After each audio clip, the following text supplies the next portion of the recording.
好，我们现在继续讲这个今天早上讲的这个课程的内容。So we're going to continue with what we were talking about in this morning session. 那么上午呢，我们讲了这个，如果我们能够就是有一个不同的角度去思考问题的话，那我们的很多的心结其实是很容易打开的。So what we were talking about this morning is that if it is possible, if we can manage to adopt a different perspective to approach or think about problems, then actually it's very easy for us to dissolve the many knots in our minds. 我们内心当中的种种的心结，通过药物来打开这个是非常不理想的，也是不会很成功的。If we use medicine or pharmaceuticals to dissolve the various knots in our minds, this is really not the ideal approach to take, and it's probably not likely either that we will achieve success through this method. 所以我们的心结都是用我们的心自己去打开，这个就是最好的方法。The best approach is to use the mind itself to untie its own knots. 好，这样子的话，我们首先了解一下，比如说愤怒的时候就是因为有什么样的原因让我们愤怒。So the first thing that we need to understand is what has led to us feeling angry. 当然这个客观的因素呢，当然是有很多很多，这个我们是说不完的。Of course, the various possible objective causes for our anger are so many, it wouldn't be possible to ever cover them all. 但是有主要的3个原因让我们愤怒。In general, though, we can say that there are 3 main reasons that cause anger. 不仅是愤怒还有其他的，比如说欲望傲慢嫉妒等等这些所有的烦恼，也就是因为这3个原因。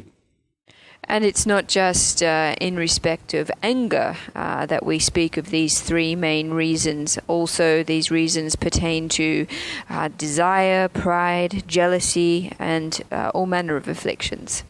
第一个原因呢，就是因为我们现在都是普通的人用佛教的话讲的话叫做凡夫，就是普通的人。那么我们所有的普通人的内心当中就有各种各样的这个烦恼的种子。The first reason for the afflictions that arise in our mind is the fact that we are all ordinary people.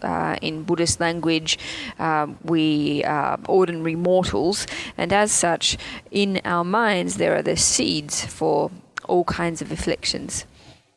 那么这些种子呢它就是一种潜在的能量比如说当我们特别特别开心的时候一点都没有生气，一点都没有愤怒，这样子的时候，其实这个愤怒的种子始终都在我们的心里只不过这个种子呢就是藏得很深就在我们的内心的最深的地方。So these seeds that exist in our mind contain the latent potential for afflictive emotions. So even when we are extremely happy with no trace of anger or irritation whatsoever, the seeds of anger still exist in our mind. It's only that they are stored in a very, very deep place in the mind, the deepest layer of the mind. 这个种子呢，我们暂时是没有办法控制。For the time being, the seeds, their existence in our mind is not something that we are able to control. 平时如果我们没有其他的原因的话，其他的条件不具备的情况下虽然有种子但是也不会太多的影响我们的生活。In the absence of other conditions, the existence of the seeds themselves in our mind doesn't cause too much problems. That is, they don't impact unduly on our lives. 就是不会太多的影响我们的情绪，平时我们都感觉不到有一个这样子的种子的存在。Or that is to say, they don't have too much influence on our moods. Most of the time, we don't even perceive their existence. 好，然后第二个原因呢，就是我们比如说愤怒的话，这个所愤怒的这个对象对方的这个出现，那么这个出现呢，就是有两种，比如说他人出现在我们的身边或者是人根本就不在身边，但是呢出现在我们的心里都是一样就是对方的这个出现这个就是第二个原因。The second reason or cause that underpins our anger is the appearance or the emergence of an object of our anger. So this object can arise in two ways. It can arise in reality, say a person arises in our midst or appears in our midst, or otherwise they don't appear actually in our midst but appear in our minds. So this is the second reason or cause, the emergence of an object of anger, for our anger. 然后第三个原因用佛教的话讲，这叫做非理作意非理作意就是非理性的，就是说不符合事实的这样子的观念非理作意就是不正确的这样子的观念或者是想法不正确的想法叫做非理作意。And then the third cause or reason for is the emergence of conceptual thoughts that don't correspond with reality. 这三个是让我们产生烦恼的主要的原因。And these three together are the principal causes for the generation of afflictions. 那这三个当中第一个烦恼的种子，我们现在是没有办法把它灭掉。So of these three different causes, the first one, the existence of seeds of affliction in our mind, this one is something that for the time being we're not able to eliminate. 然后第二个，对方的这个出现出现在我们的身边出现在我们的内心当中这个我们也就不好控制。And the emergence of objects of our afflictions is also not something we are able to control, whether they appear in reality or in our minds. 然后我们现在我们现在就是一个普普通通的一个这样子的人在这个时候我们完全可以控制的，完全可以改变的完全可以操作的就是我们的这种非理作意就是我们的不正确的想法。The cause or the reason or the condition that we can control and we absolutely are able to manipulate is, as ordinary persons, the conceptual thought activity that does not correspond with the way that things really are. 那么这个非理作意就是不正确的想法就是有两种一个是完全是我们自己想多了想错了这样子的这个想法根本就不存在的事情，但是我以为是这样子，所以我自己就生气了这种这个想法观念这也叫做非理作意。So the first kind of incorrect discursive or conceptual thought is where we are mistaken. So whatever it is that we are angry about doesn't really exist, but we think it does, and on this basis we give rise to anger. So this is the first kind of mistaken conceptual activity. 另外一个呢从表面上看就是有道理没有错但是呢如果你这么去想然后我们的心里就是变得不健康，然后产生很多很多的这个烦恼最后就是我们的心理有可能就是产生心理疾病这样子，所以它有很多很多负面的这个效应，所以呢也叫做非理作意。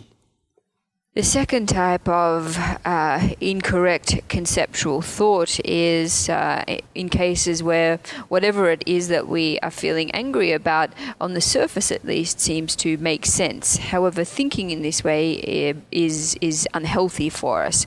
It breeds a lot of negativity in our minds, and left unchecked could possibly develop into psychological illness. So this kind of thought activity, which generates a lot of negative consequences, is also a kind of mistaken conceptual thought.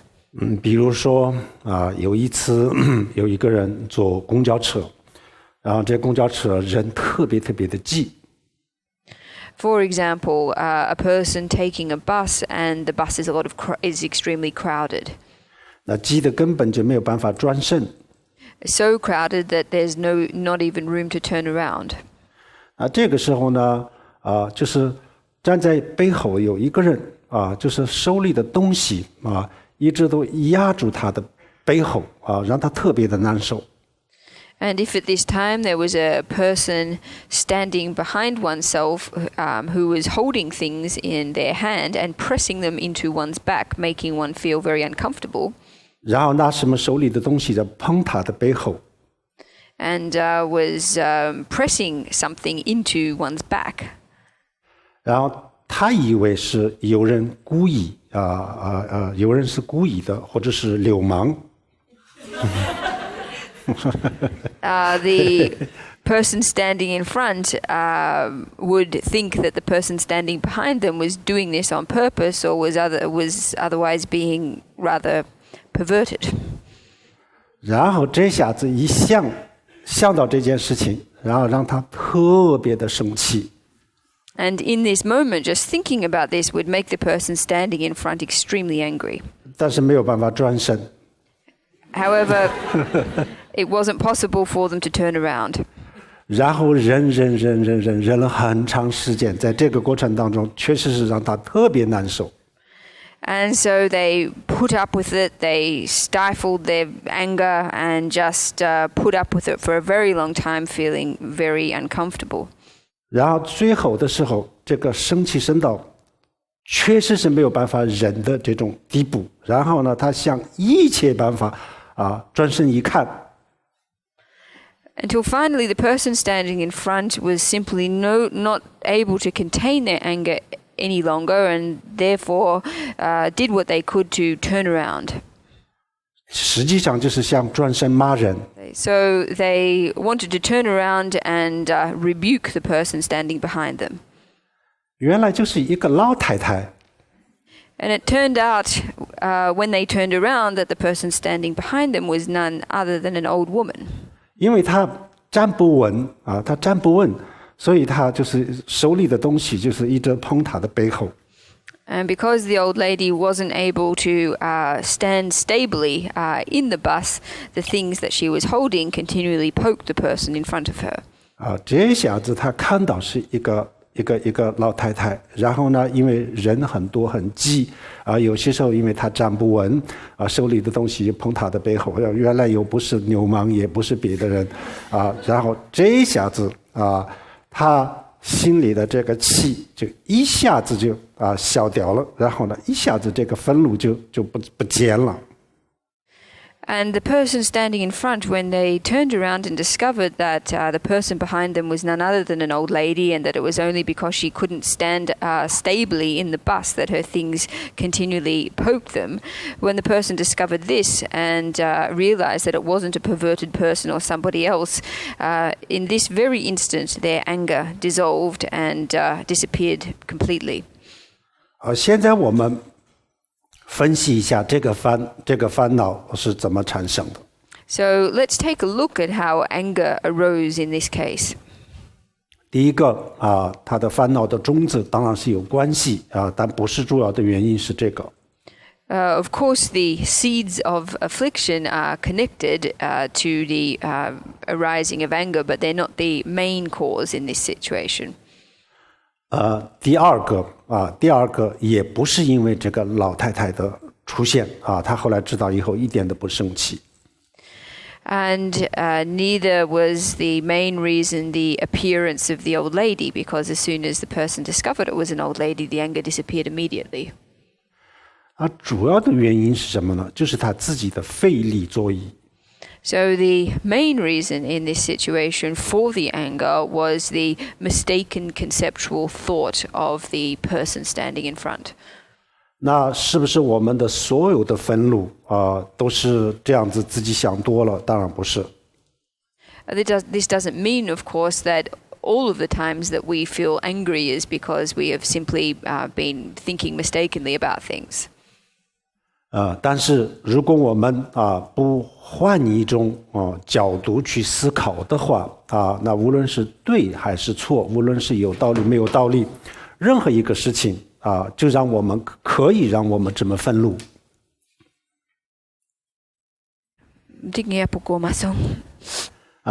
不管是有道理没有道理都能够让我们如果自己这么去想错了，就会有可能让我们产生愤怒。So regardless of whether some kind of incident is correct or incorrect, or whether it makes sense or doesn't make sense, so long as we have a mistaken understanding of it, then it has the capacity to make us angry. 那还有一个更深层次的这个问题，比如说我们的这个意识我们的意识的它的一种盲目的执着，也就让我们经常都发生这样产生这样子的烦恼。And there's an even deeper issue where the blind stubbornness of our mind causes us to generate afflictions. 比如说我们听到有人说我们的坏话的时候那当然我们非常非常的愤怒了。Such as when we hear people say insulting things about us, at this time we typically feel extremely angry. 那么为什么愤怒呢？这道理很简单了，就是因为他说我的坏话所以我生气他侮辱我的人格怎么样所以我生气，就是这个原因。Of course, the reason for our anger in this situation is very straightforward. The reason being that someone said something not nice about us. They insulted our person or whatever, and this is the reason for our anger. 那么他怎么样说你的坏话，怎么样侮辱你的人格呢那我们会说我亲耳听到的呀。Of course, if we ask how was it that this person insulted your person or said not nice things about you, we would answer, of course, well, I heard it for myself with my own ears. 那么这个时候如果我们不深入的分析的话，那这个看起来就是似乎是很有道理。And in situations like this, if we, unless we analyze things a little bit more deeply, then this seems very reasonable on the surface. 但是如果我们稍微深入一点分析的话，那这个就是这个，比如说我说他说我的坏话，其实这个话是有问题的。So we would think that the insulting words that were spoken of us were mistaken. 那首先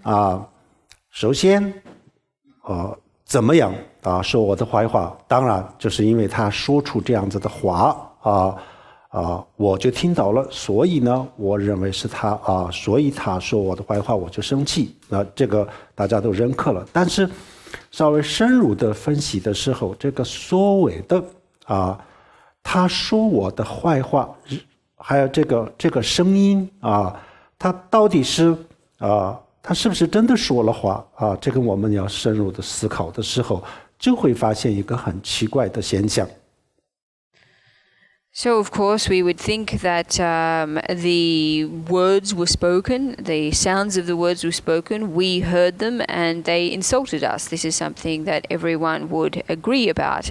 However, if we look at things more deeply and ask really what did take place at this time, we will discover a very strange phenomenon. 就是说，你听到的这个声音，根本就不是他说的。And that is that the sound that you heard wasn't spoken by the other person. 那是什么呢？听到的声音就是跟我们的这个听觉有关系。那么听觉，我们的耳朵听到的，实际上根本不是外面的声音外面是没有声音的。这个世界上没有声音，声音这东西呢，这个世界上是不存在的。Because the sound which was perceived by our hearing faculty doesn't in fact exist in the outside world. There is no externally or independently existing sound. 所以就是说，他从来没有发出过什么声音。So we can say that the person, our interlocutor, never made any sound. 那我们听到的是什么呢？我们听到的就是自己的这个听觉。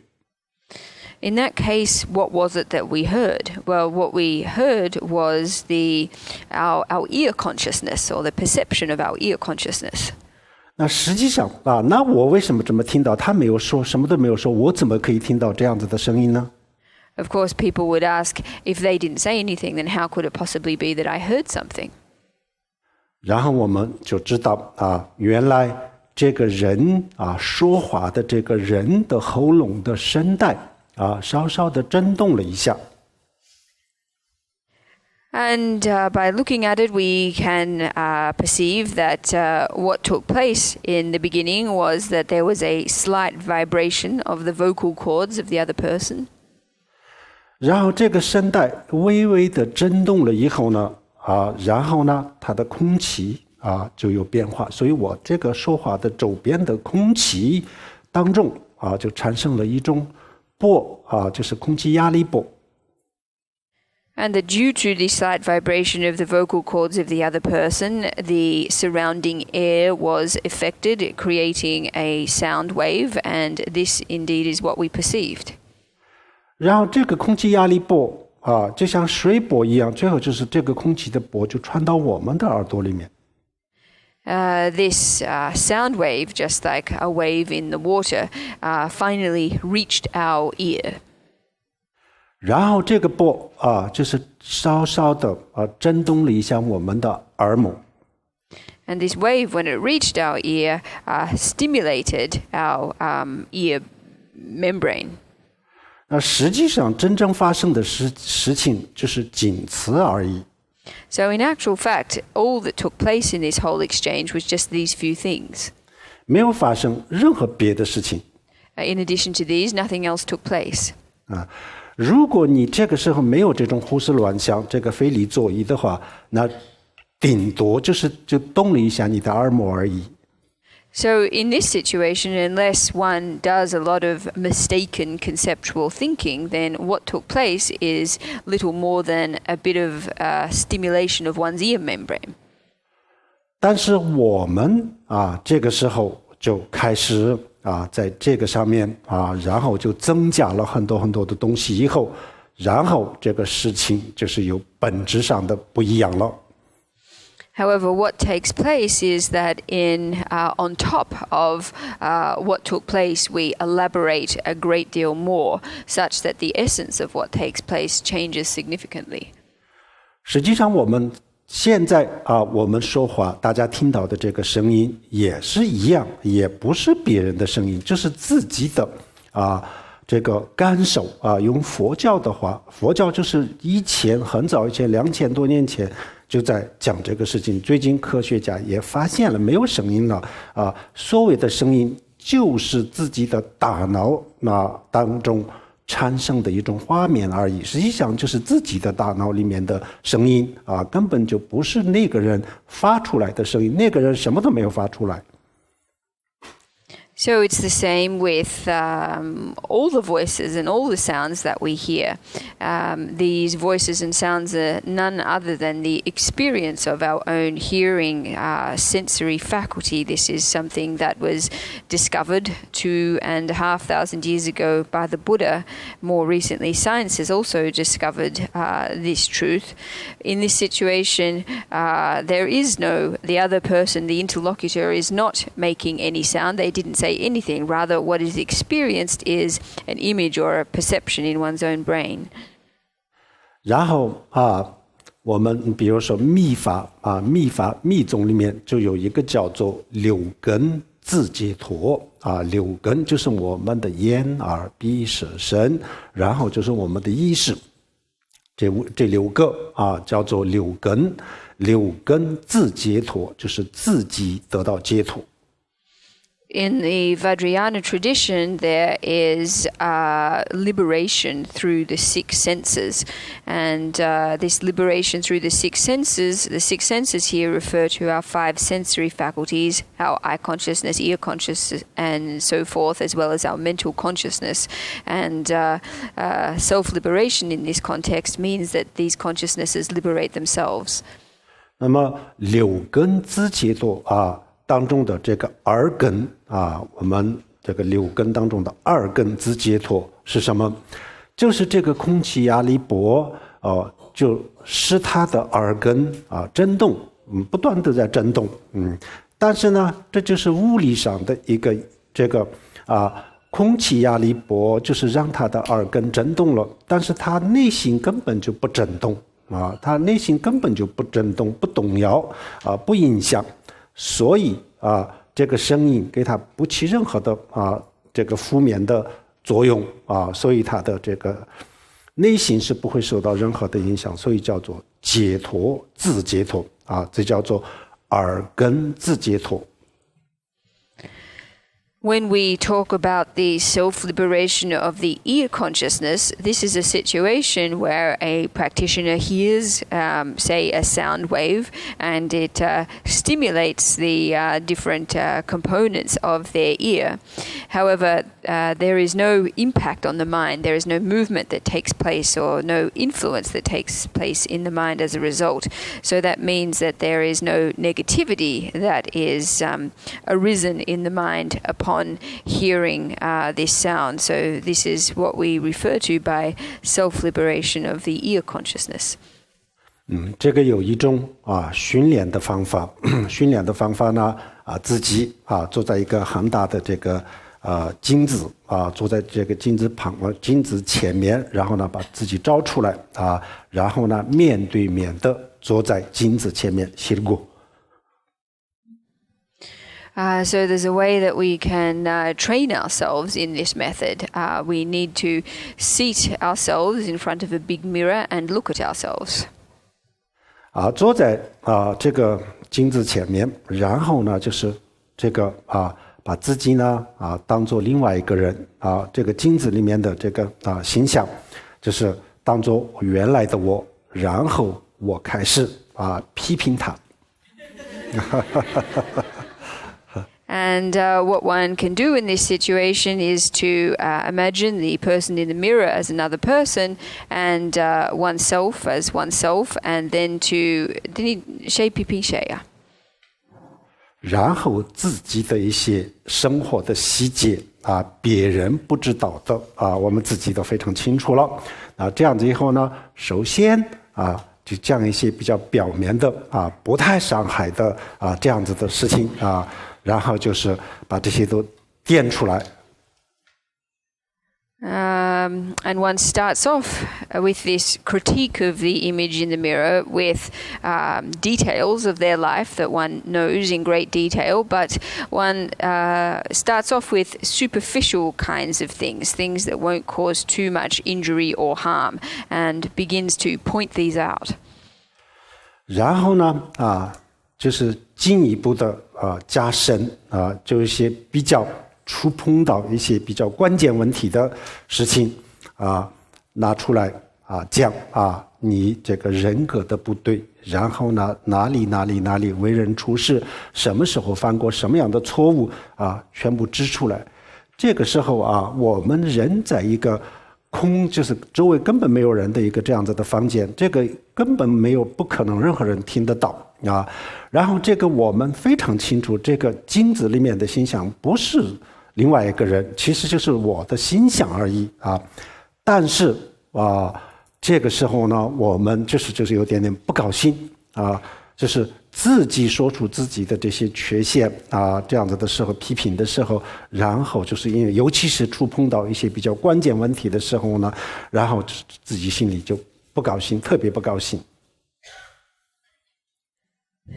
So we can progress from relatively mild criticisms to ones that are more deeper and hit more sensitive points and touch on more critical things. For example, problems with our personality, the way that we treat others, or mistakes that we've done in the past. In this kind of practice, we're in a big room where no one else is around, no one else can hear us. And even though we are aware that the person that we see in the mirror is none other than our own reflection, because they are saying to us making such serious criticisms and pointing out our inadequacies, we typically feel very, very unhappy. 然后首先就是自我训练。自我训练的时候呢，最好的时候稍微时间长一点的时候呢这个时候确实是自己的这个声音只震动自己的耳膜但是不震动不动摇我们的心心就可以如如不动再说什么更大的更重要的更要害的这些问题指出来了但是也就可以保持一个非常平静的状态。So we start off by training ourselves in this way. Eventually, through with some length of time, we'll be able to train ourselves so that when we hear things, we only experience them as some kind of stimulation of our ear, and our minds will be able to remain calm and without sustaining any kind of injury or offense.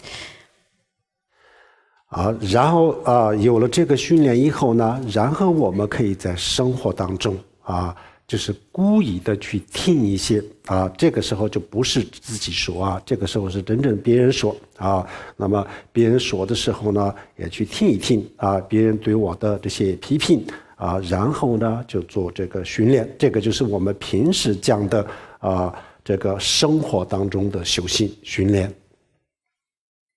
And after we have trained ourselves in this way by working with the mirror, then we can move on to actually training in real life. And we can do this by deliberately seeking out situations or exposing ourselves to situations where other people are criticizing us.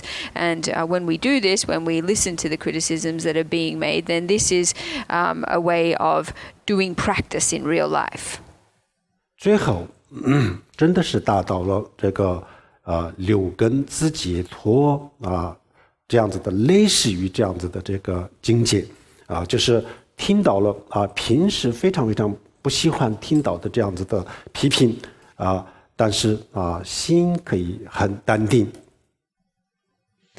And it's possible by training in this way to reach a level that is approximate to the self-liberation of the six senses, where one can hear criticisms that are being made without losing calmness in one's mind. That is, one's mind remains perfectly calm throughout. 好，然后另外一个思维的方式另外一个思维的方式呢，比如说平时有人说你长得很丑这样子的时候呢，我们一定会很不高兴的。So there's another approach to thinking that we can take. So let's say, for example, usually if someone were to say to us, "You look very ugly," we would feel very unhappy. 那么这个时候我们不高兴的是他说的长得很丑，当然是这个肉体了啊，他不是说你的意识长得很丑，你的心精神长得很丑。And of course, in this situation, the person saying that we look ugly is not saying that our mind looks ugly or our consciousness looks ugly. 但是我们的身体呢，它永远都不会生气的，它是无所谓的啊。赞扬啊，他也不会高兴啊，然后呢，有人批评啊，他也不会生气。Our physical bodies, however, don't give rise to unhappiness or won't give rise to unhappiness, regardless of whatever someone says about them. Then our physical bodies, it's themselves don't get angry. 然后生气的这个呢，就是我们的意识啊，那么。任何人都看不到我的意识长什么样子，所以呢，从来都没有人说他长得不好看。However, in this case, what is feeling angry is our mind, is our consciousness. However, no one has ever been able to see our consciousness or see our mind and be able to say what it looks like. So therefore, then in no position to say whether it's good looking or not. 那么从来都没有人说他长得丑，那这样子呢，关他什么事呢？我们也要去深入的去思考。So in this situation, in fact, what was being criticized was the physical appearance of the person. It wasn't the mind or the consciousness that was being criticized, and therefore the mind has got no reason to feel angry that the body was being criticized. 所以在这些问题里面，就是有一个很多的模糊的地方。So in these situations, it's very blurry or unclear. 然后这个模糊的部分我们把它分解一看的时候呢，原来很多都是刚才我们讲的非理作意原来我们比如说有人说我的坏话这个不是我以为他说我的坏话，实实在在是说了的我亲耳听到了。这个时候我不高兴，那么我们从表面上看，这个不是非理作意，这个就是真诚的，但是这么一分析，深入一分析的时候，原来声音就是我自己的感受，没有他，这声音不是他发出来的这样子以后呢，我以为这个声音就是他就从他嘴里传出来的。所以我现在就是不高兴，那么这个也是错误，实际上他没有传出什么声音，这也是非理作意。So by looking more deeply into these blurry or unclear aspects of these kinds of encounters, we can see that things that appeared on the surface to be insulting. For example, in the case of someone speaking insulting words, it's true that this is not something that we imagined. Somebody actually did utter these words, and at least on the surface this appears not to be mistaken. However, when we analyze it more deeply, we can recognize that in fact hearing insulting words was only a perception or an experience, and that in actual fact these words were never uttered from the mouth of the other person. And so we can see that these are all examples where our unpleasant experience arises from mistaken conceptual thinking. 然后就是有人说我的肉体长得不怎么样，这样子的时候，我的精神就开始生气了。那么这两个到底是什么关系？从来都没有说我的意识的问题，说的是肉体的问题但是呢，肉体它就反而不生气精神就生气了。那么这两个之间的关系是什么？ And then in the second case, when someone insults our physical appearance, saying that we're not particularly good looking, in this situation our mind gets angry. But again, this is a situation of our mind getting angry when it was our physical body that was criticized. Why isn't our physical body getting angry in this situation? So this is the relationship. 从我们平常的这个层面，就是我们从现实的这个角度去看的话，这个都是似乎是没有什么问题这样子。但是呢，深入了解的时候呢，其实这里面也有问题。所以也是不符合事实啊，所以也叫做非理作意。In both of these situations, from a conventional perspective, we might say that there's nothing abnormal with the way that we think and react. However, when we probe things more deeply, we can discover that in fact there are problems with our thinking, our way of thinking, and that these are instances of mistaken conceptual thinking. 这个思维的方式，我们平时没有学佛的人，比如说刚刚进入佛门，或者是第一次听到这样子的内容的时候呢，可能是有一点点不太好理解。It might be the case that this mode of thinking is for people who are new to Buddhism or who have only heard these kinds of teachings for the first time, that it's a little bit difficult to understand. 甚至就是这种说法就是有一点点抵触。Some people might even reject these kinds of ideas. 但是都没关系的，这个是有一种过程，我们要逐步的去探索。这样子以后，最后就是明白的原来我们的这些生气烦恼就是深入思考的时候，确实是是没有任何道理的但是呢，我们把一个这样子没有道理的东西到了我们的这个感官的层面的时候呢，它就变得有道理了。But this is no problem. Arriving at an understanding of these things is something that we can do gradually through a process of exploration. Eventually, we will be able to understand that, in fact, there is no reason for our anger and affliction. Despite there being no reason, however, when we experience these things at the level of our sensory faculties, it seems as if there is a reason for our anger. 好，这样子，我们当我们就是听到了一些某些人说了我的坏话这样子就是因为这个原因生气的时候首先静下来，然后去思考一下这个声音是什么他所谓的说我坏话是什么这样思考以后呢，然后就是明白了这些道理的时候呢原来这些全部的这些东西都建立在一个自己的错觉或者是错误的理解的基础上一定会明白这个道理了以后呢我们的这个愤怒一定会下降。So next time we hear somebody say something insulting about us that causes us to feel angry, what we should do is calm ourselves down and contemplate what it was that we actually heard. What was the sound that we heard? What was the insult that we heard? And when we gradually come to an understanding of this principle, we will recognize that all of our anger, in fact, is established on a foundation of mistaken understanding or mistaken perception. And when we understand this, then our anger will reduce at once.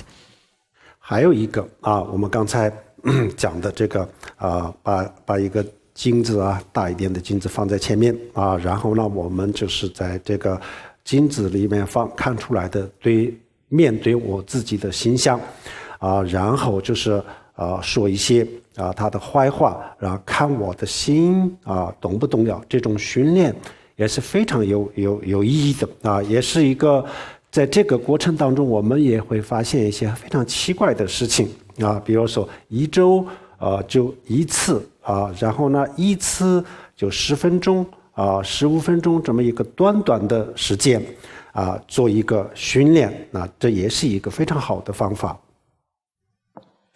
And the other method that we mentioned of sitting oneself in front of a large mirror and facing one's own reflection and saying critical things and observing what the reaction in one's mind is.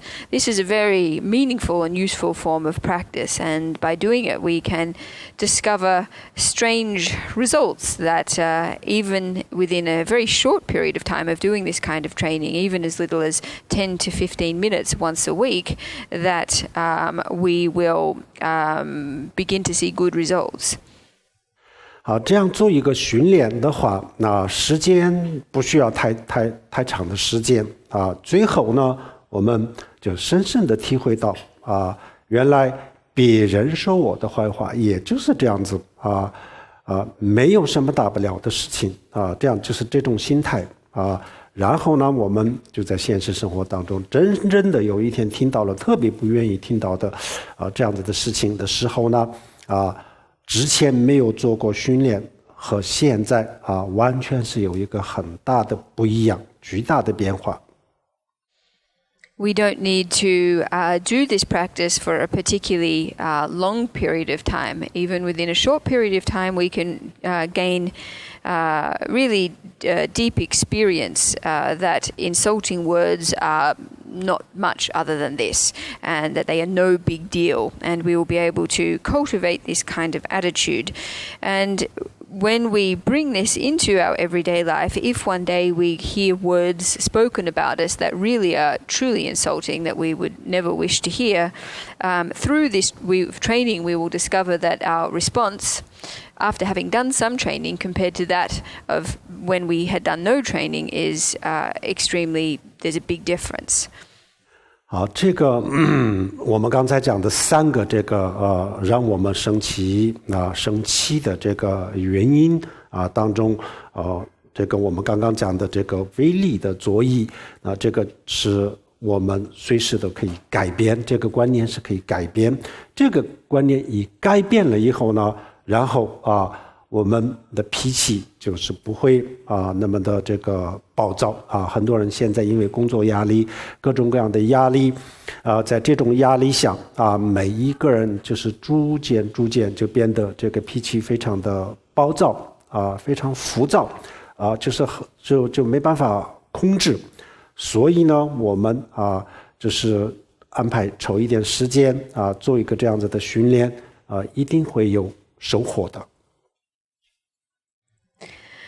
Of the 3 reasons or causes that we mentioned earlier that lead to anger or afflictions, the third one, mistaken conceptual thinking, is one that we can intervene in any time, that we can change at any time. And through changing our conceptual thinking, it is possible to make our usual temper less explosive. Most people have very explosive tempers that come about through pressure in everyday life, pressure in work, and sometimes evolve to an uncontrollable state. If we can take some time, however, to do the training that we mentioned before, then we will surely see changes in this regard. 好，那这些道理或者这些方法这样子做对不对对不对呢其实这个里面我们上午也讲过了，其实这里面没有什么对和不对只要我们不生气就对了。So in respect of these principles and methods that we've just been talking about, well, one might ask, are they true or not? Are they correct or not? And as we mentioned earlier this morning, there is no ultimately correct or incorrect. And so long as these methods can assist us not to get angry, then that's fine. 实际上这些思维呢，就是深入的思维的时候，其实也是对的有道理的。实际上这个我们的很多的深层次的地方都是这样，但是呢这些深层次比如说像物质也是这样，这个物质的结构，比如说一瓶水，我们用显微镜看，那它的结构根本就不是我们现实生活当中看到的一样。但是它虽然它的本质不是这样子，但是它在我们的这个感官的前面它就是这样子所以我们的生活这个物质世界就变成这样子。所以我们很多时候我们认为是很正常的，是对的应该是这样子的等等深入的思考的时候都不是这样。In actual fact, the modes of analysis or ways of thinking that we've been talking about do make sense. In many cases, it's the case that when we analyze things deeper, that they are really different than the way that we take them to be on the surface. It's the same with physical matter as well. Just taking this bottle, if we were to look at it under a high-powered microscope, then it would appear very different to the way that it appears to our naked eye. And so this is also the case with many other ways that we think in life. Many things that we take to be normal and correct and self-evident, when we look at them more deeply, we find that in fact this isn't the case. 这三个原因当中，这个第二个就是对方我们平时呢，我们生气的时候，就是往往就是最狠的最生气的就是对方这个人。So of the three reasons or causes that we mentioned before, the second is the object of our anger. Frequently, when we get angry, that which we feel the greatest anger and hatred towards is the object, the person. 比如说人用石头用木棍用什么东西打我们的时候让我们的身上直接让我们的身上产生疼痛的这种感觉，也就是说让我们特别难受痛苦的，实际上就是这些石头木棍等等这些东西。但是呢，我们从来都不会对石头和对其他东西生气。Let's say, for example, that someone beats us with a wooden stick or stones that cause our body to become injured or cause our body to give rise to a feeling of pain.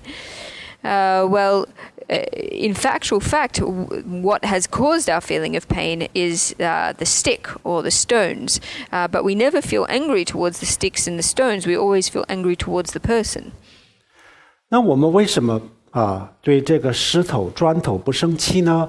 我们就会觉得因为这个石头砖头是别人往我身上扔不是因为这个，就是因为别人用这个东西来打我，实际上不是他的本意是别人往我身上扔所以呢这个石头或者这些其他东西我没有必要生他的气，实际上就是这个是因为这个人搞的，所以我要喊他。我们的道理是这样子。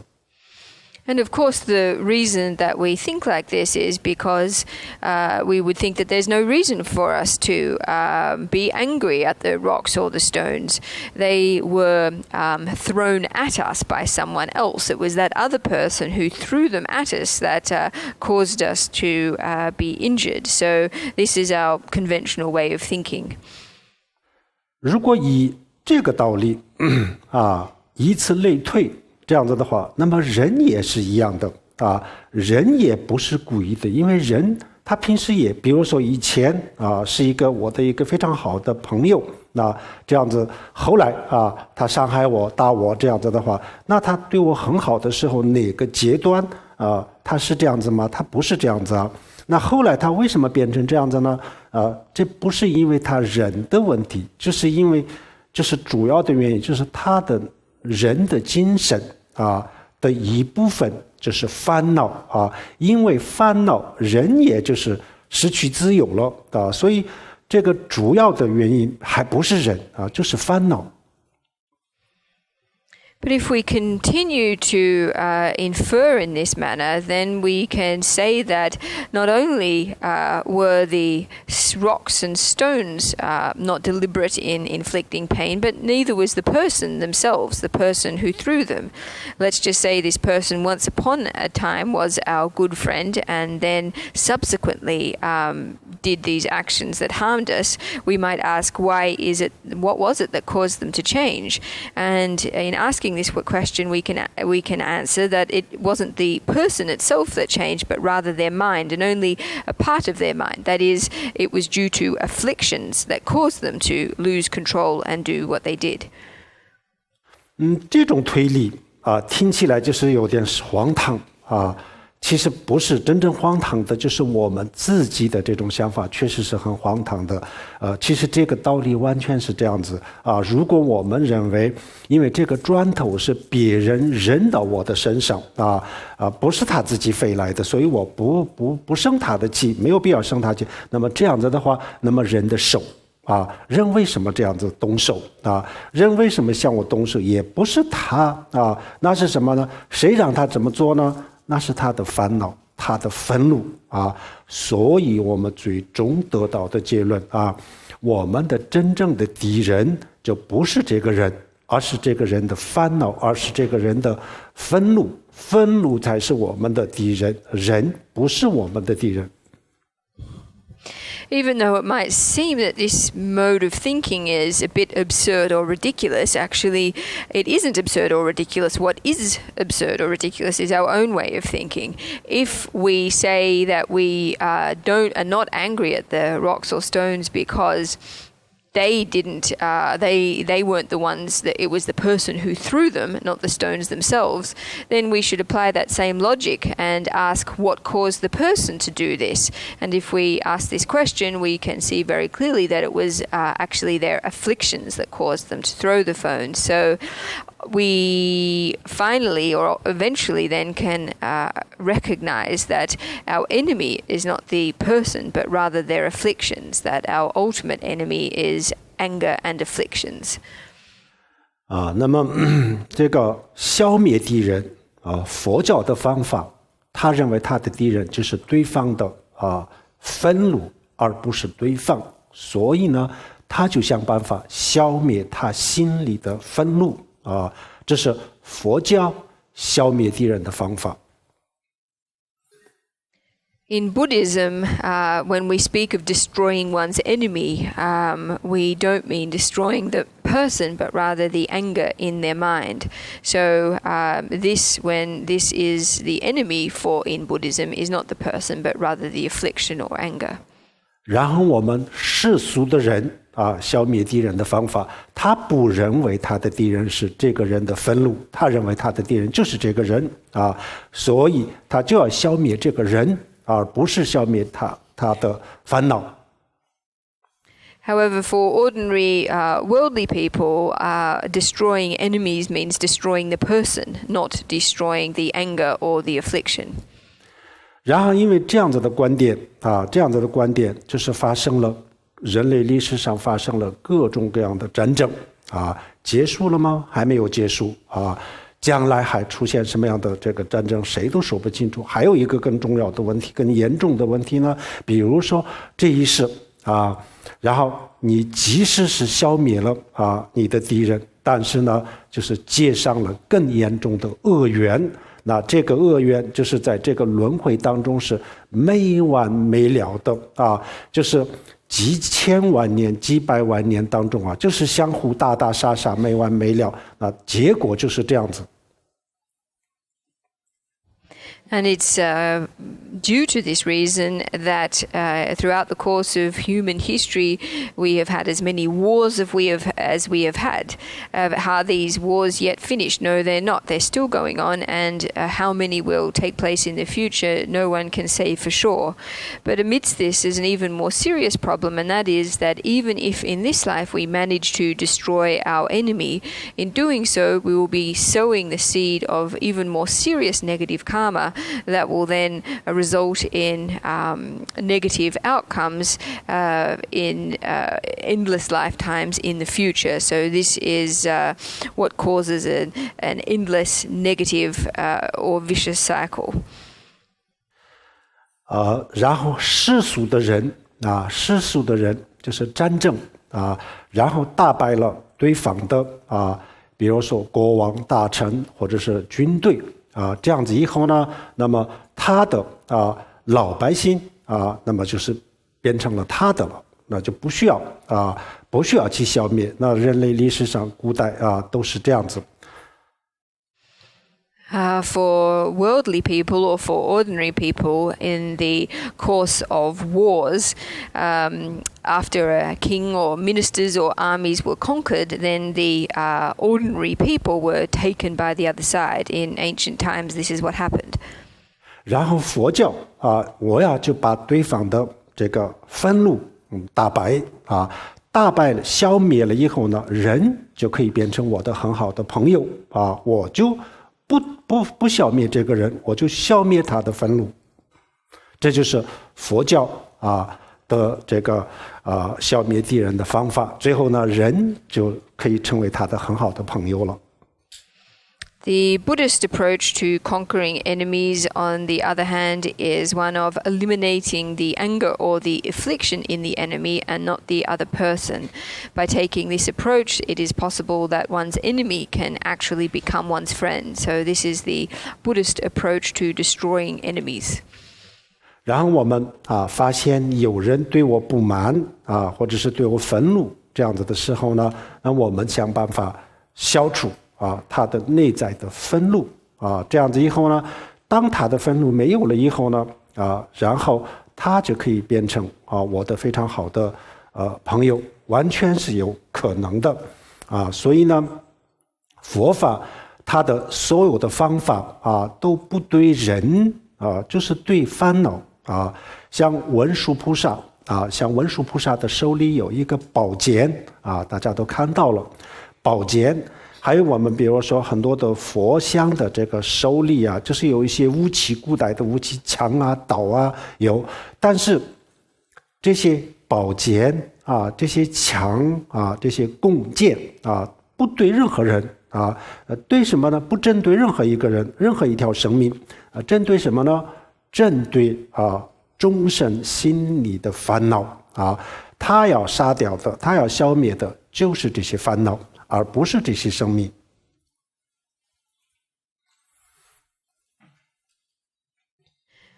What we can discover thereby is that by eliminating the anger or affliction in the minds of our enemy, that it is entirely possible that our enemies can become our friends. So in Buddhism, Buddhism's methods for conquering the enemy or destroying the enemy are not oriented at the person, but rather to their afflictions. So everybody knows the Bodhisattva Manjushri, who wields a sword of wisdom. And indeed, many Buddhas and Bodhisattvas are depicted with different weapons, such as knives and swords. In all of these cases, the weapons they are holding are not directed at other beings, but rather at the afflictions in the minds of other beings. And it is these that the weapons are geared to eliminating, and not the beings themselves. 然后世俗的人他消灭敌人的工具就是各种各样的武器。Of course, the weapons that ordinary people use for destroying their enemies include all of the various kinds of weapons that we have. 然后佛教消灭敌人的工具是什么？就是慈悲心。But the main weapon that Buddhism has for destroying the enemy is bodhicitta. 比如说有人对你特别不好的时候，你反而对他这个发出慈悲心，这个看起来从世俗的眼光看特别显得软弱这样子但是实际上这种方法就可以解决这个仇恨的根源。when one is treated badly by another person, to respond to them with compassion from a worldly or ordinary perspective looks like a very weak thing to do. But in actual fact, this approach is able to resolve anger at its very root.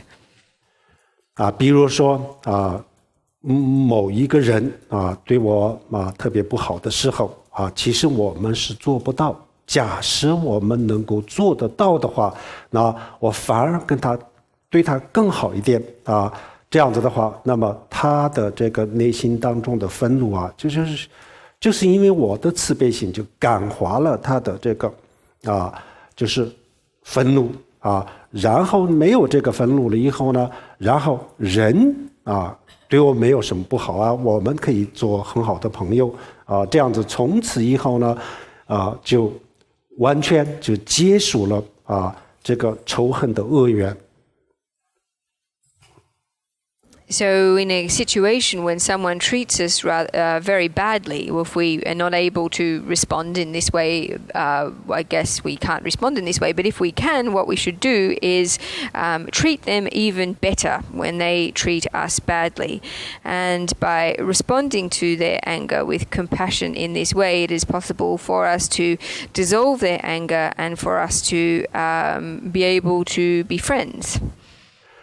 当年释迦牟尼佛成佛的时候我们这个故事大家都应该是听说过了佛陀成佛的时候，然后就是很多的魔王他不高兴，然后呢带领他的魔军来这个阻碍佛陀的这个成佛，然后呢这个就是人比如说像刀枪剑各种各样当时的这个最厉害的这些武器就往佛陀身上扔。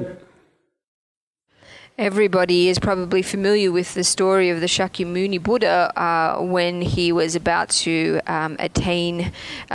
achieve Buddhahood. At this point, the king of the Maras was very unhappy and so dispatched his army of Maras to prevent or to hinder his realization. And they hurled various kinds of weapons at the Buddha, including knives and swords and all the most advanced weapons of the day. 然后这些武器在魔军的手里，这是武器然后扔到佛陀的身上，到了佛陀的身上然后都变成了闲话。But all of these weapons, when they were in the hands of the Mara army, were in the form of weapons. However, when these weapons landed on the body of the Buddha, they were transformed into flowers. 那么佛陀这个成佛的时候，是不是真实出现过一个这样子的历史呢？这么一段历史呢？也不一定这就是一种象征。它象征什么？它说明什么呢？比如说别人对你不好的，比如说再凶恶的，像魔军，我们在传说当中是最凶、最厉害的这样子。那么他的最厉害的这些武器。如果你以慈悲心去这个面对这样子的话，那么都会变成闲话。闲话就是说这些东西呢不会伤害你而变成了大家都最喜欢的闲话，变成了闲话这个就是里面呢有一个这样子的意思。所以我们现在还没有成佛，但是呢这个我们可以在生活当中可以去用可以落实它的内容。Is it the case that this story, or what was described in this story, really took place when the Buddha achieved enlightenment? Well, this is not necessarily the case, but this story does serve to symbolize something for us. And that is when others are treating us extremely badly, say, as in this case, using the most brutal weapons that existed, if we respond with compassion, then these brutal weapons can be transformed into flowers. That is to say, these weapons will be of no harm to us and will also transform as flowers, something that we like very much. Even though we have not yet arrived at the point of Buddhahood, this is a method that we too can put into place in our everyday lives. 但是我们真正遇到这样子的问题的时候呢，别人对我们特别不好的时候我们反而就是更加的慈悲。这个是我们话可以这么说，理论上是这样子，但是呢，我们没有人能够做得到那怎么办我们很多时候很多人也讲这个道理我明白但是我做不到，很多人都这么讲我们当然做不到。为什么做不到呢？就是因为我们没有去训练所以我们做不到，只是懂道理而已。So this approach of when people are treating us badly to respond to them with compassion, the problem is that in practice no one really can do it. Many people say, well, I understand this in theory, but unfortunately I just can't do it in practice. And the reason for this is that we typically don't train ourselves in this method. If we simply understand the method intellectually but don't train ourselves in it, then of course we won't be able to implement it. 那么我们到底这个我们作为一个普通人能不能做能不能做到如果我们的人的能力永远都达不到这个标准的话，那我们讲这个道理也是没有用的没有用的。那我们到底能不能做得到呢？当然是可以的。前提的条件呢，当我们还没有遇到这样子的情况的时候平时每天都做一点点训练，也就是用我们佛教的话说，每天都有一段时间就用来打坐修慈悲心。那这样子的话，到时候我们需要的时候，随时都可以用得上。So ultimately, is this a method that we as ordinary people can put into practice? If it is not something that ordinary people have the capacity of doing, then there really isn't any point in us talking about it. So we ask the question, is this possible that an ordinary person could achieve this, could be able to practice this method? And the answer is yes, absolutely, it is possible. However, the precondition is that prior to encountering such instances, it's important that we do some training every day, and that we do this training in the form of meditation by cultivating compassion. 然后我们平时也多也去思考比如说别人用非常恶毒的这样子的语言来攻击这样子的时候呢，然后也就他也是因为烦恼我们大家都有烦恼这个烦恼一起来了以后呢任何人都管不住自己的罪管不住自己的手，我们大家都是一样这个时候呢，就是反而就对他就产生同情和这个慈悲这样子是最好的消除自己的愤怒的方法。但是我们刚才也讲了，要做到这一点，那平时我们要做一点训练。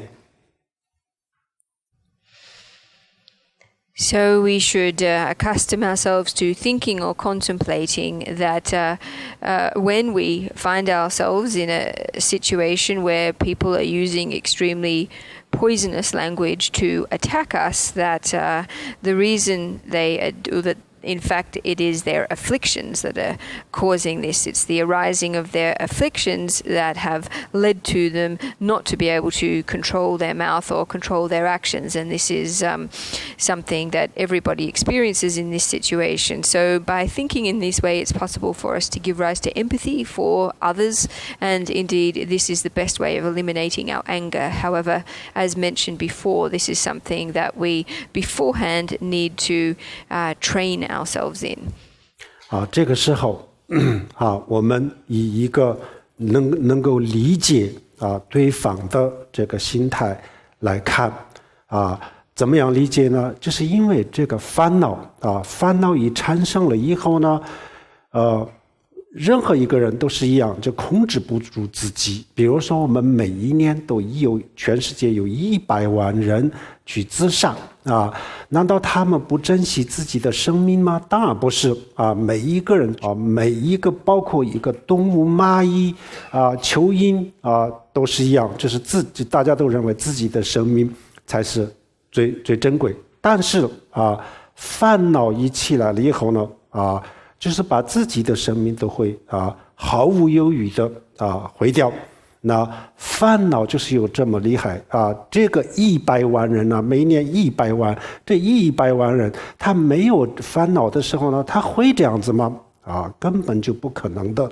但是呢，因为烦恼这个东西已进入了我们的意识然后就是人就完全就失控了。这我们刚才讲了电脑的病毒。电脑病毒，电脑就变成乱七八糟，不是电脑的问题，是病毒的问题。我们现在所有的措施所有的方法，不要针对电脑不要把电脑炸掉就是把解决这个病毒就可以了就是这样子的道理。我们世俗人的做法呢，因为这个电脑它现在不听话了，我要把它炸掉这是世俗的人的消灭敌人的方法。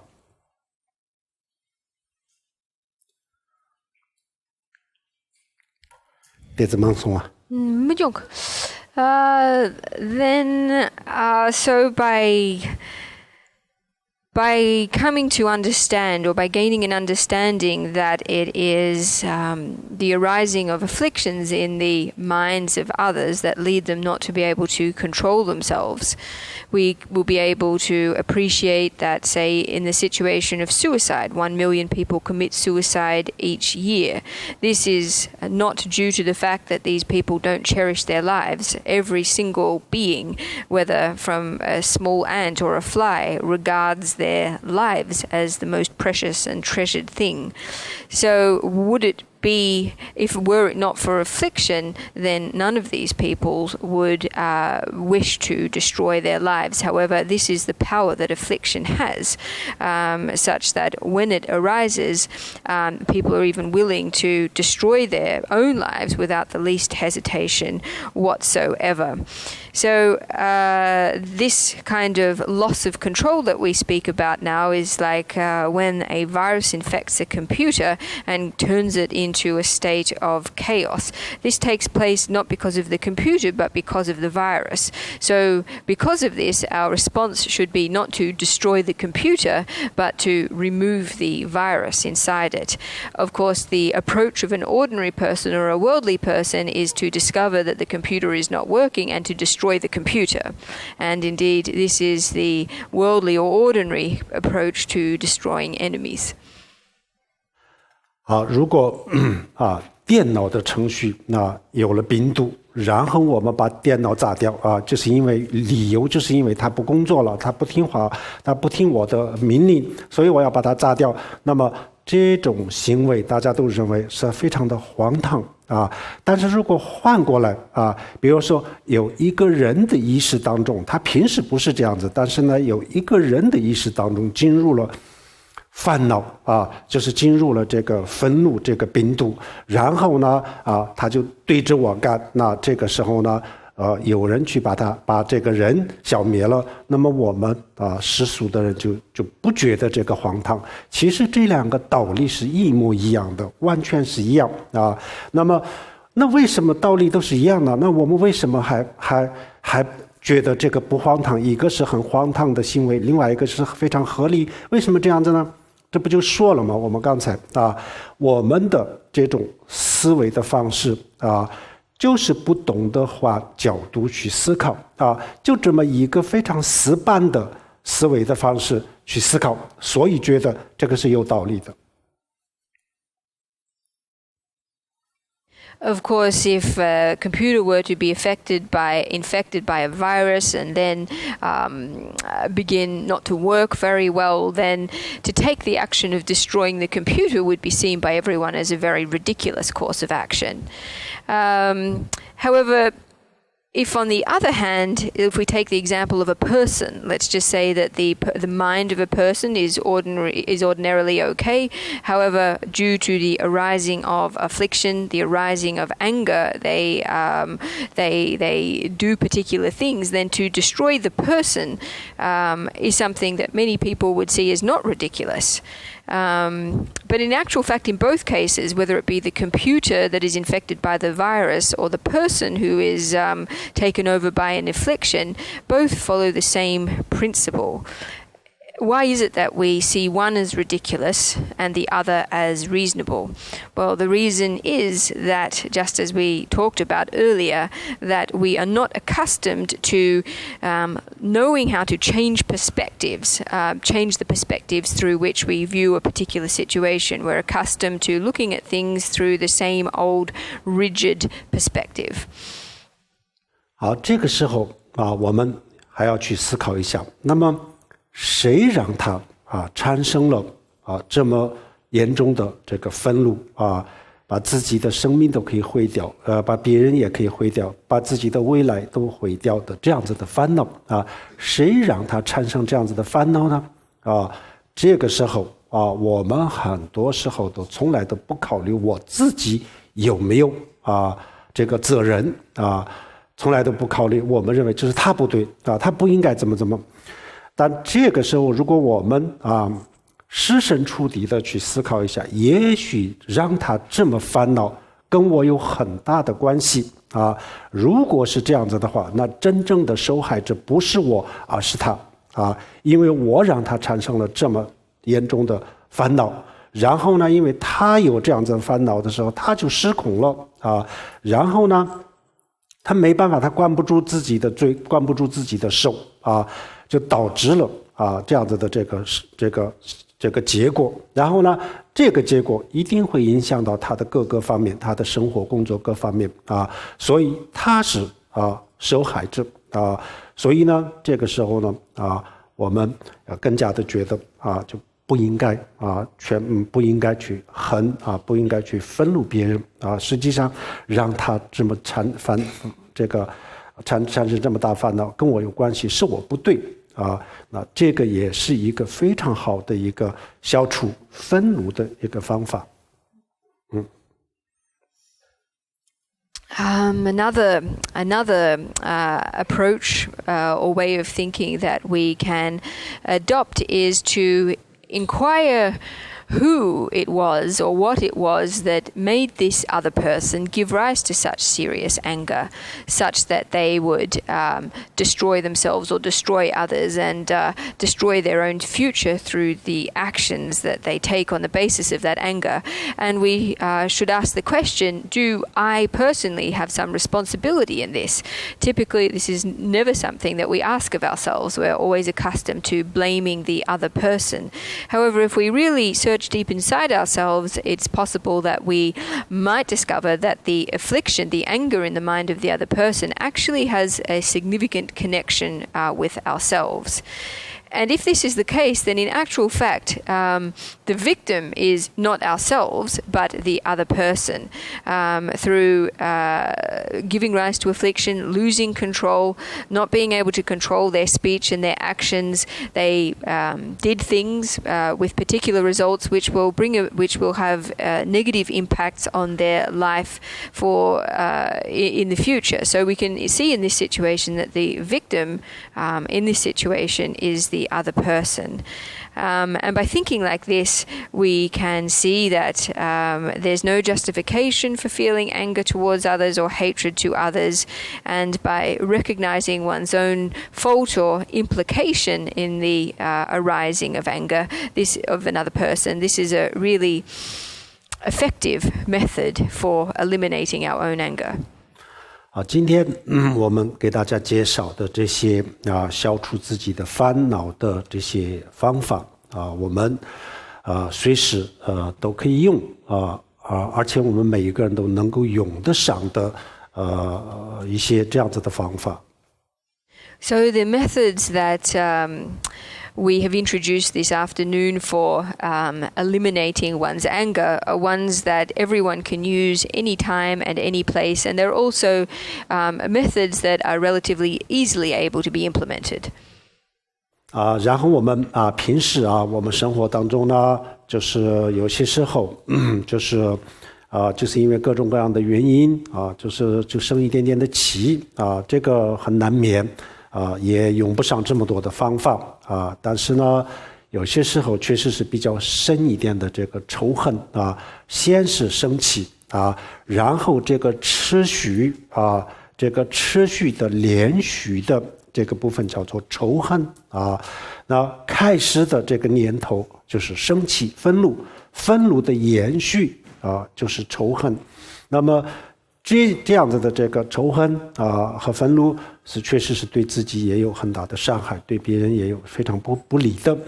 所以呢，这种仇恨、这种愤怒我们要想各种各样的方法来让它结束那我们今天下午这个讲的有几个比较具体的这个方法都是我们都是用得上的然后呢，大家进一步的去再具体一点的去学一学然后呢，我们到时候遇到问题的时候去用看看有没有效果这样我们就知道这些方法的它的实用的价值。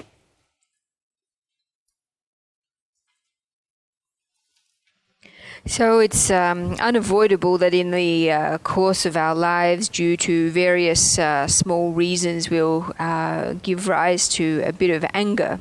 And in such cases, it might not be necessary that we put into place these methods that we have talked about today. However, in cases of serious anger, we talk about the initial arising or arousing of anger as anger, and then the continuation of this state as one of hatred. If we give rise to a state like this, then this is actually one that can be very harmful, not only to ourselves, but also to others. And so this kind of anger is something that we need to find a method to eliminate. What we talked about this afternoon are concrete methods that everyone can put into practice.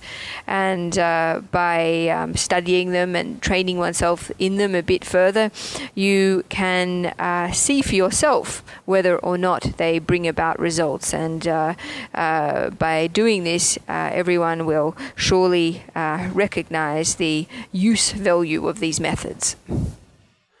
比如说我们平时这个工作上有很多的竞争那么这个正常的这样子的这个竞争的过程当中也会产生很多的生气烦恼这样子但是愤怒烦恼对我们的工作是没有任何的用处所以我们想一切办法把这个愤怒和烦恼解决但是呢竞争还是要继续要竞争但是在这个过程当中我们不要用不合理的手段就这样的意思这个并不是说我们修菩提心全部让给别人我什么都不要这个可能恐怕现在还不是时候Yes, in the course of our professional lives, there is a great deal of competition, and quite often this competition results in anger and affliction, and anger and affliction are of no benefit to us whatsoever, so we need to find a way of resolving the anger and affliction. Competition, however, is something that we need to keep engaging in for the present time being. It's not as if because we are cultivating bodhicitta, therefore every single thing we need to allow to the other side, or at least for the time being, we're probably not yet at this level. 好，最后给大家推荐这个一本书这个书就叫做《入菩萨心论》。应该是大多数的人知道的这里面这些方法是非常非常丰富的希望大家好好的学了以后去用。Finally, I'd just like to recommend a text to everybody. This is The Way of a Bodhisattva. Everybody is no doubt familiar with this book or this text. Contained within it are a rich array of methods for dealing with affliction. I urge everyone to learn about these methods and to put them into practice. 好，谢谢大家。我们现在最后做一个回向。回向的意思呢，我们上午就已经讲过了。我们现在把我们的功德分享给天下所有的众生，愿我们的功德能让天下所有的众生幸福快乐，最后大家都能够了脱生死苦海发这样子的愿，然后就念这个回向的字。So we're going to end now with a dedication. We talked this morning about what it means to dedicate merit. So now we will end with a prayer of dedication that all beings enjoy happiness and health and ultimately liberation from the ocean of samsara. Sonam de da je zamba nya to ne ni be da na ban she Tier ga nan jie wang long zhe ba zhe bin zuo lian zhou a zhou wen shu Om a hong ban zhen ge de ba ma se de hong Om a hong ban zhen ge de ba ma se de hong Om a ban zhen ge de ba ma se de hong 谢谢大家，阿弥陀佛，扎西咧咧。